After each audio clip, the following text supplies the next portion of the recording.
amiga. Então, lembra que eu te convidei para ir pro grupo de jovens? É. Não, mas é que tem que trazer uma segunda, porque a gente vai fazer um lanche. Tu pode trazer?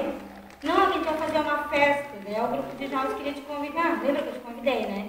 Como tu esqueceu? Não, mas tu não pode esquecer de trazer um plano, porque tu pode chorar muito, né?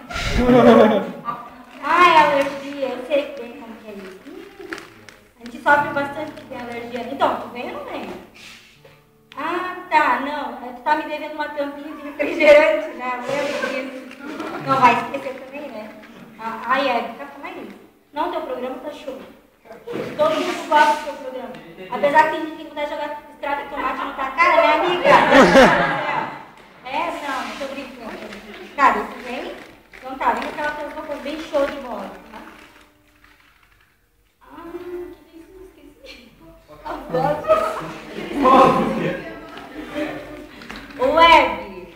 Não, amiga. Tem que ter um monte de gente aqui escutando a gente conversar sobre isso, tô atrapalhado. É porque tem uma chacoalhando uma caixinha, não lembro o que eu posso falar agora. Tá. Tu traz a caixinha de fósforo. Pra que tu vai fazer um luau na igreja? Pois não tem areia, mas a gente inventa uma areia. Então nós queremos trazer o teu creme, tá?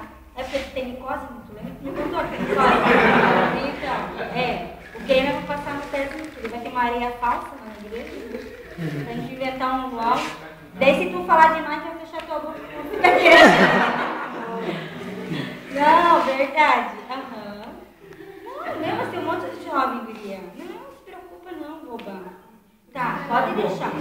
Eu aviso todo mundo então que tu vem, tá?